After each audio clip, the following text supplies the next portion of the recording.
Bismillahirrahmanirrahim. Assalamualaikum warahmatullahi wabarakatuh.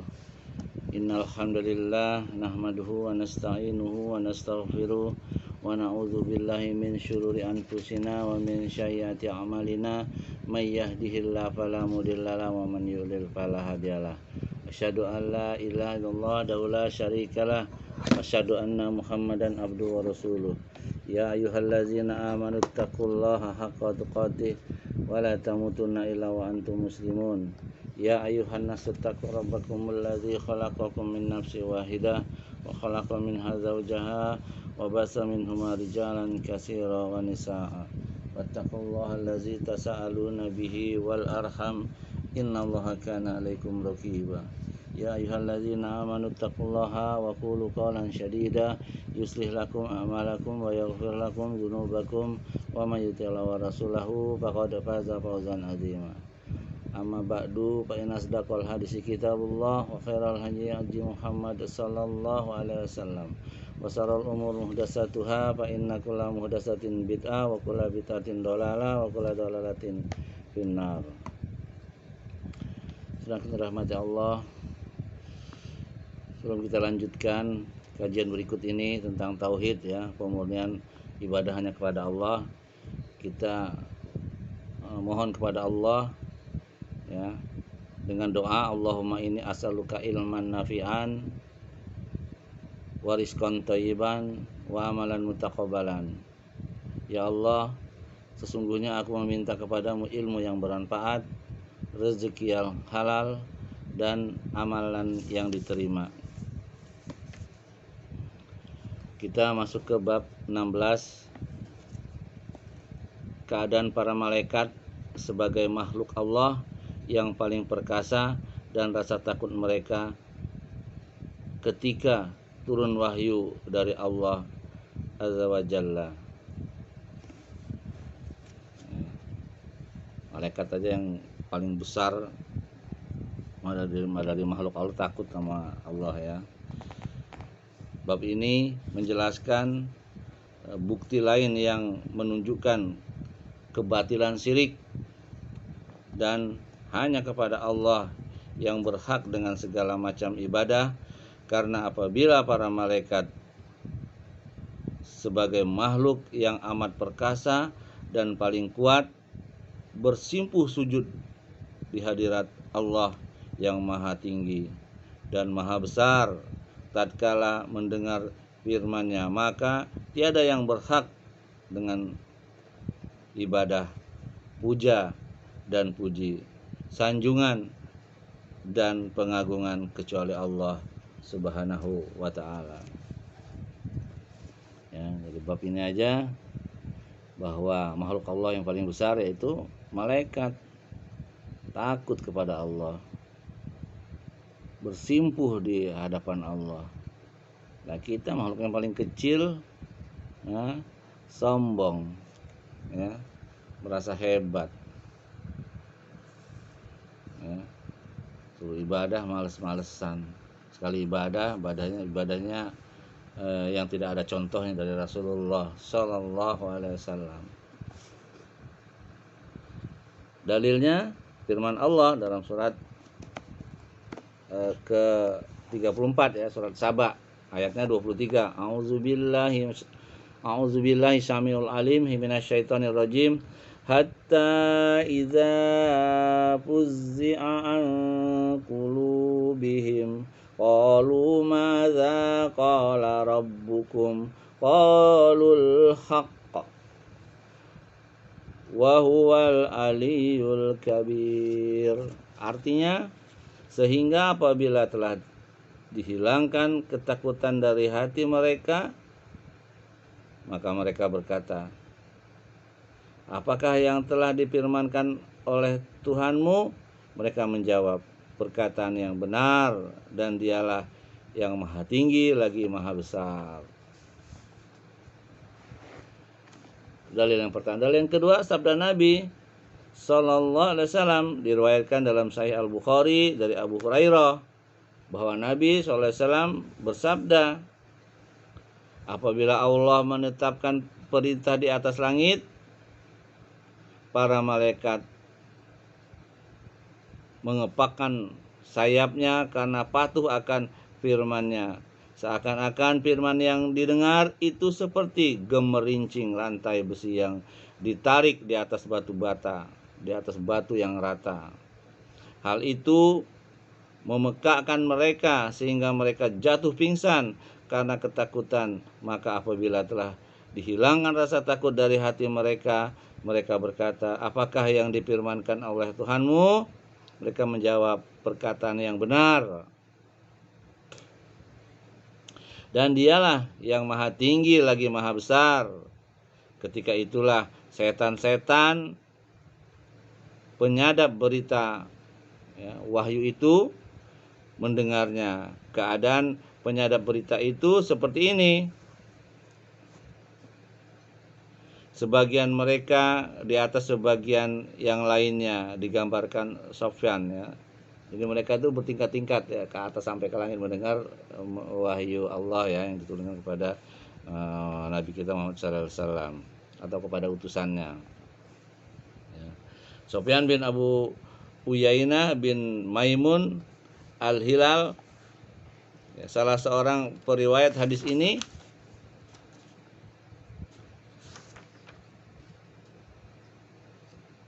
menjelaskan bahwa setan itu bertingkat-tingkat ya naik ingin mendengar wahyu dari langit, dia membentuk barisan ya dengan telapak tangannya, dengan direnggangkan dan dibuka jari jemarinya. Maka ketika penyadap berita yang di atas mendengar kalimat atau firman itu, disampaikanlah kepada yang di bawahnya, kemudian disampaikan lagi kepada yang ada di bawahnya, dan demikian seterusnya hingga disampaikan ke mulut tukang sihir atau tukang ramal. Akan tetapi kadangkala setan menyadap berita itu terkena Syihab atau meteor ya, lempar bintang-bintang sebelum sempat menyampaikan kalimat firman Allah tersebut. Dan kadangkala sudah sempat menyampaikannya sebelum terkena Syihab atau meteor tadi, lalu dengan satu kalimat yang didengarnya itulah tukang sihir atau tukang ramal melakukan 100 macam kebohongan. Mereka yang mendatangi tukang sihir atau tukang ramal mengatakan, bukankah dia telah memberitahu kita bahwa pada hari anu akan terjadi anu, dan itu terjadi benar. Ya, dari 100 yang dia sampaikan hanya satu kemungkinan yang benar ya kan. Hingga percayalah tukang sihir atau tukang ramal tersebut karena satu kalimat yang telah didengarnya dari langit tersebut ya. Karena mereka bertingkat-tingkat ya. Kemudian dalil berikutnya ya, hadis Nabi SAW, An-Nawas bin Sim'an radhiyallahu anhu menuturkan bahwa Rasulullah SAW bersabda, apabila Allah Subhanahu wa ta'ala hendak mewahyukan perintahnya maka dia firmankan wahyu itu, dan langit-langit bergetar dengan keras karena takut kepada Allah. Lalu apabila para malaikat penghuni langit mendengar firman tersebut, pingsanlah mereka dan bersimpuh sujud kepada Allah Jalla Jalaluhu. Maka malaikat yang pertama kali mengangkat kepalanya adalah Jibril, dan ketika itu Allah berfirman kepadanya apa yang dia kehendaki dari wahyunya. Kemudian Jibril melewati para malaikat. Setiap dia melalui satu langit ditanyai oleh malaikat penghuninya, apakah yang telah difirmankan oleh Tuhan kita, wahai Jibril? Jibril menjawab, dia firmankan yang benar, dan dialah yang maha tinggi lagi maha besar. Dan seluruh malaikat pun mengucapkan seperti yang diucapkan Jibril itu. Demikianlah sehingga Jibril menyampaikan wahyu tersebut sesuai yang telah diperintahkan oleh Allah Subhanahu wa taala kepadanya. Jadi nggak ditambah, nggak dikurang-kurangin ya sama Jibril. Apa yang disampaikan oleh Allah, sampaikanlah kepada umat manusia dan melalui rasul-rasulnya. Ya. Hadis riwayat Ibnu Abi Hasim dalam As-Sunan atau dalam As-Sunnah dan Al-Baihaqi dalam Asma wa Sifat. Ya, itu ada 3 dalil ya. Yang pertama hadis Nabi dari riwayat An-Nawas bin Sim'an, kemudian hadis yang berikutnya dari riwayatkan dalam Sahih Al-Bukhari dari Abu Hurairah ya, ada Al-Bukhari Abu Hurairah. Ya, kemudian Quran surat Saba ya, Quran surat ke-34 ayat 23 ya, tentang keadaan para malaikat ya, sebagai makhluk Allah yang paling perkasa dan rasa takutnya luar biasa kepada Allah. Kita makhluk Allah yang paling kecil ya, sombongnya minta ampun ya. Na'udzubillahi min dzalik. Saudara yang dirahmati Allah, pelajaran yang kita dapat dari ketiga dalil tersebut, yang pertama adalah tafsir ayat tersebut ya, dalam surat Saba tadi ya. Ayat ini menerangkan keadaan para malaikat yang mereka itu adalah makhluk Allah yang paling kuat dan amat perkasa yang disembah oleh orang-orang musyrik. Apabila demikian keadaan mereka dan rasa takut mereka kepada Allah tatkala Allah berfirman, lalu bagaimana patut mereka dijadikan sembahan selain Allah, apalagi makhluk selain mereka? Tentu lebih tidak patut lagi ya. Dari ayat tadi itu ya, malaikat aja yang makhluk Allah, ciptaan Allah, makhluk yang paling perkasa dan paling besar, paling kuat ya, dimana dalam riwayat yang lain sayapnya aja Jibril itu ada 60 sayap ya. Satu sayap yang jaraknya antara langit dan bumi ya. Jarak antara sayap itu 50 tahun perjalanan. Jarak leher telinga dia sampai leher dia itu ke sayapnya, ke bahunya itu 50 tahun perjalanan. Berapa besar makhluk Allah? Nah, Allah lebih besar dari ciptaannya. Gitu. Malaikat yang sebesar itu, yang seperkasa itu, yang sekuat itu aja dia bersimpuh di hadapan Allah dengan firman Allah itu turun kepada dengan dibacakannya firman Allah yang disampaikan kepada malaikat dan disampaikan kepada para utusannya. Nah, kita makhluk yang paling kecil, paling kerdil, sombong ya, malah beribadahnya kepada selain Allah. Saudara yang dirahmati Allah ya, kandungan berikutnya dari bab ini yang kedua, yaitu ayat ini mengandung suatu argumentasi yang memperkuat kebatilan syirik, khususnya yang berkaitan dengan orang-orang soleh. Dan ayat inilah yang dikatakan memutuskan akar pohon syirik dari jantungnya ya kan? Karena manusia ini kadang-kadang melakukan kesyirikan kepada orang-orang soleh ya. Awalnya sih dari orang soleh meninggal tuh difoto, digambar atau dilukis atau dibikin patung, ya kan, untuk mengenang maksudnya. Tapi lama-lama akhirnya disembahan mereka. Nah, itulah ya, setan masuk dalam pikiran mereka. Maka dengan turunnya ayat ini, surat Saba ayat surat ke-34 ya, ayat ke 23 ini untuk memutus ya, akar-akar pohon kesyirikan dari jantungnya ya. Kandungan yang ketiga, tafsir firman Allah mereka menjawab perkataan yang benar. Dan dialah yang maha tinggi lagi maha perkasa. Tafsirnya, firman Allah ini menunjukkan bahwa kalamullah bukanlah makhluk ciptaan, atau ya, kalamullah itu bukan makhluk ciptaan Allah, bukan. Ya. Kalamullah itu adalah perkataan Allah, firman Allah. Karena mereka berkata, apakah yang telah difirmankan oleh Tuhanmu?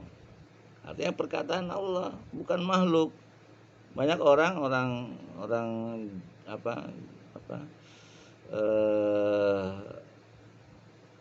yang sesat mengatakan bukan kalam Allah, itu adalah makhluk Allah. Quran itu, firman Allah itu. Menunjukkan pula bahwa Allah maha tinggi di atas seluruh makhluknya dan maha besar, yang kebesarannya tak dapat dijangkau oleh pikiran mereka. Ini luar biasa lah ya. Dengan malaikat aja itu, satu sayapnya aja itu perjalanan 50.000 tahun. Satu sayap dia saja itu. Ya. Lalu dari leher, dari telinga ke lehernya itu aja perjalanan 50.000 tahun juga. Berapa besar makhluk ciptaan Allah yang sangat perkasa itu. Ya. Itu aja bersimpu di hadapan Allah dengan perkataan Allah, dengan firman-firman Allah tersebut.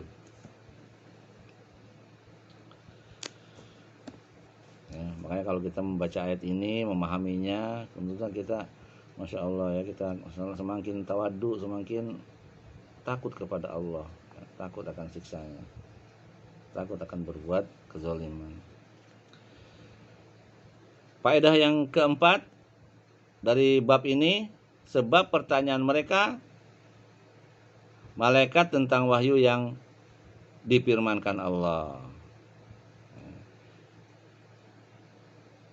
Faedah yang kelima, Jibril kemudian menjawab pertanyaan mereka dengan mengatakan, dia firmankan yang benar. Apa yang difirmankan Allah, dikatakan Allah itu adalah kebenaran. Makanya selalu kalau kita berdakwah ya, selalu mengatakan sebaik-baik perkataan adalah kitabullah, sebaik-baik petunjuk adalah petunjuk Rasulullah sallallahu alaihi wasallam. Nabi mengucapkan hal seperti itu kalau dia mau khutbah. Fa idza khairal kalami kalamullah. Kan? Sebaik-baik perkataan adalah Allah, perkataan Allah. Ya. Hal seperti itu.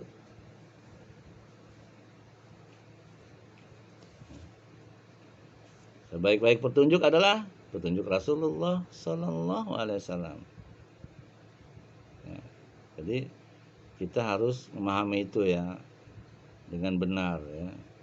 Dan itu hadis Nabi sallallahu alaihi wasallam.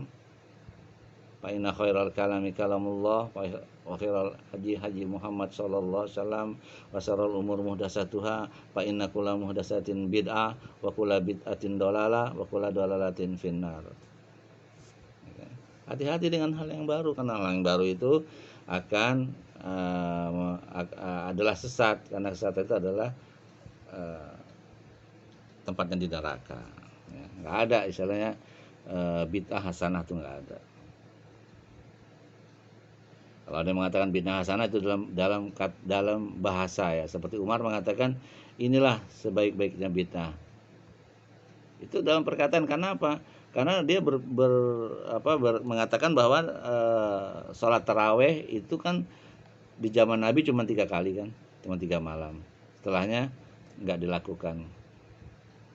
Nabi berkata, aku tahu kalian menunggu aku, tapi aku tidak datang karena aku khawatir sholat tarawih ini akan menjadi wajib bagi umatku. Makanya sejak itu Nabi nggak pernah sholat sampai dia wafat. Di zaman Abu Bakar juga tidak pernah dilakukan. Bahkan di zaman Umar ya tidak dilakukan dalam tahun pertama. Kemudian yang berikutnya dilakukan. Umar memerintahkan karena ada orang-orang pada taraweh berhalaqah-halaqah ya, maka lebih baik dikumpulkan menjadi satu imam saja. Makanya dia menunjuk imam satu orang ya, satu orang sahabat itu menjadi imam dalam sholat tarawih tersebut. Kemudian kata Umar, inilah sebaik-baik bid'ah ya, maksudnya bid'ah hasanah di dalam segi bahasa ya, bukan dari syariat yang dimasukkan Nabi dalam syariat. Karena apa? Sholat tarawih sudah ada dicontohkan oleh Nabi. Nah, gitu. Itu tiga malam dia ada sholat. Artinya sudah ada syariat itu, sholat tarawih itu bukan bid'ah itu. Tuh, ya. Jadi jangan mengkias-kiaskan hal-hal yang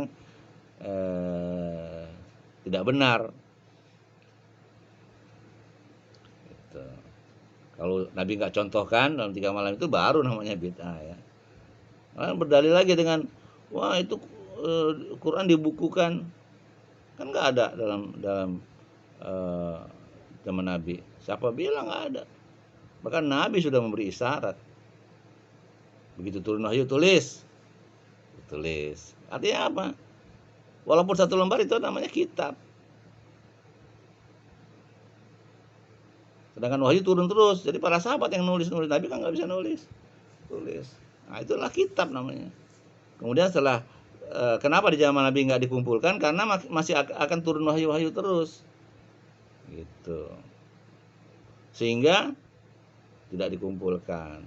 Kemudian di zaman Abu Bakar, di zaman Utsman, di zaman Abu Umar ya baru ya dikumpulkan lah. Itu karena banyak para sahabat yang sudah wafat ya, sehingga dikhawatirkan Quran ini akan hilang ya.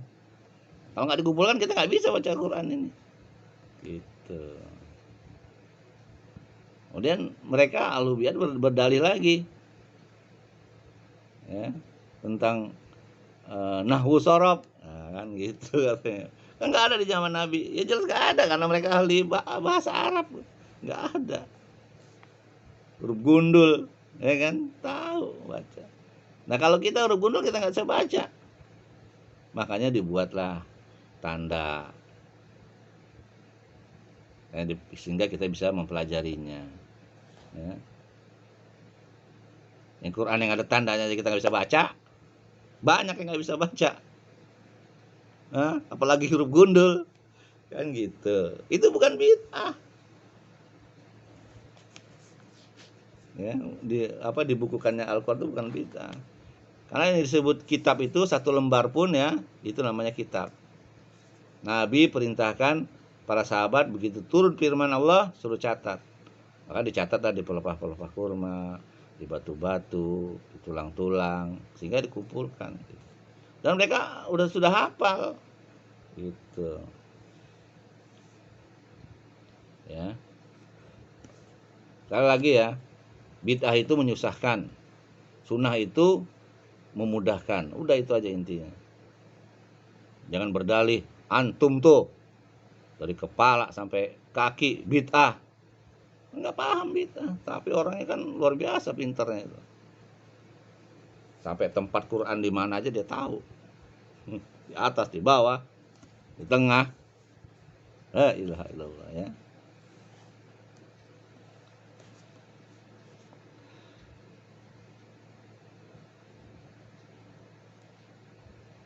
Kemudian faedah yang berikutnya yaitu yang keenam, disebutkan bahwa malaikat yang pertama kali mengangkat kepalanya adalah Jibril. Kalau yang lainnya takut ya. Dan Jibril mengangkat kepalanya, kemudian turunlah firman itu, kemudian malaikat-malaikat menanyakan apa yang dikatakan oleh Allah. Yang ketujuh, Jibril memberikan jawaban tersebut kepada seluruh malaikat penghuni langit karena mereka bertanya kepadanya. Yang kedelapan, seluruh malaikat penghuni langit jatuh pingsan tatkala mendengar firman Allah tersebut.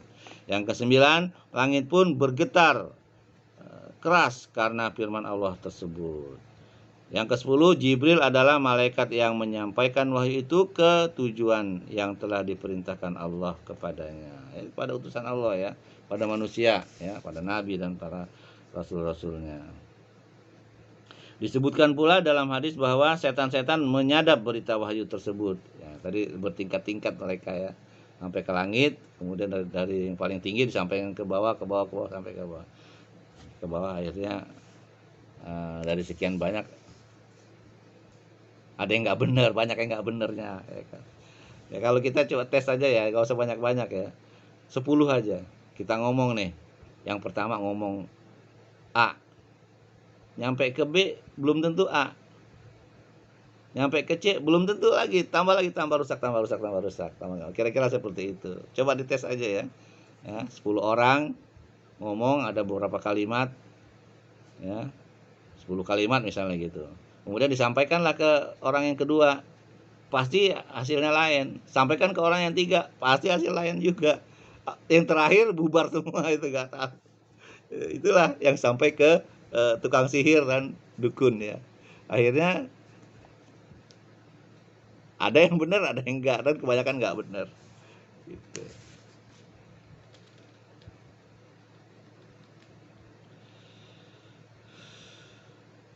Kemudian yang ke-12, cara mereka sebagian naik di atas sebagian yang lainnya. Itu setan tadi ya. Itu.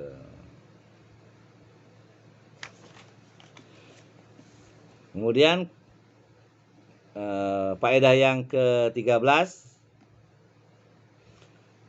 peluncuran Syihab atau meteor ya, yang untuk melempar setan itu, untuk menembak jatuh setan-setan penyadap berita. Yang ke-14, kadangkala setan penyadap berita itu terkena Syihab sebelum sempat menyampaikan kalimat yang didengarnya. Dan kadangkala sudah sempat menyampaikan ke telinga manusia yang menjadi abdinya sebelum terkena Syihab. Kadang-kadang sampai, kadang-kadang enggak ya, karena sudah dilempar oleh meteor. Yang ke-15, ramalan tukang ramal ada kalanya benar, tapi banyak salahnya ya. Tadi saya katakan tadi kan, karena mereka menimba wahyu dari atas yang pertama. Dapat mungkin lengkap ya, disampaikan ke bawah, keliru. Lain lagi, disampaikan ke bawah lagi, keliru, lain lagi. Nggak usah banyak-banyak, 10 aja kita tes ke manusia. Pasti sampai ke bawahnya berantakan ya.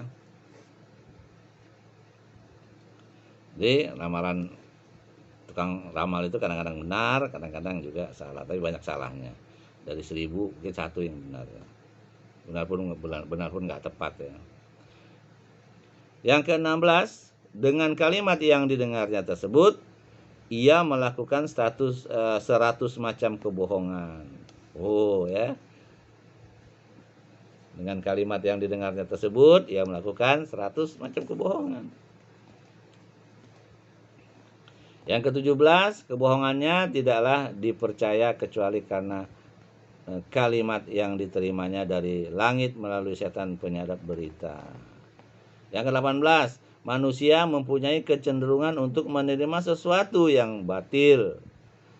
Bagaimana mereka bisa bersandar hanya kepada satu kebenaran saja yang diucapkan tukang ramal tanpa memperhitungkan atau mempertimbangkan 100 kebohongan yang disampaikannya. Itulah manusia, karena bodoh ya, nggak mau belajar, merasa pinter, akhirnya dibodohin sama setan mau. Yang ke-19, satu kalimat kebenaran tersebut beredar luas dari mulut ke mulut dan diingatnya, lalu dijadikan sebagai bukti bahwa apa yang dikatakan tukang ramal adalah benar. Alhamdulillah ya. Ke-20, menetapkan kebenaran sifat-sifat Allah sebagaimana yang terkandung dalam ayat dan hadis di atas, berbeda dengan paham Asy'ariyah yang mengingkarinya. Ulangin ya, menetapkan kebenaran sifat-sifat Allah sebagaimana yang terkandung dalam ayat dan hadis-hadis di atas, berbeda dengan paham Asy'ariyah yang mengingkarinya. Asy'ariyah sifat Allah ada 20 ya. wujud kidam baqa mu'alal fatul hawadisi. Dulu kita kecil dulu belajar kayak gitu ya. 21. Bergetarnya langit dan pingsannya para malaikat adalah karena rasa takut mereka kepada Allah Azza wa Jalla. Yang ke-22, para malaikat pun bersimpuh sujud kepada Allah.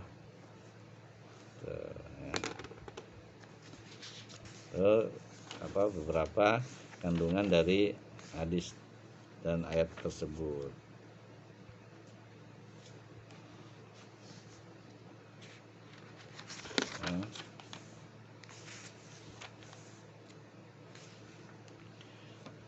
Itu saja yang bisa saya sampaikan. Mudah-mudahan ini bermanfaat untuk diri saya dan diri antum semua. Apa yang benar itu datang dari Allah, apa yang salah itu datang dari diri saya sendiri. Karena kebodohan saya, karena saya mohon ampun kepada Allah dan mohon maaf kepada antum. Kita ucapkan kafaratul majlis. Subhanakallah bihamdik, asyhadu an la ilaha illa anta, astaghfiruka wa atubu ilaik. Wassalamualaikum warahmatullahi wabarakatuh.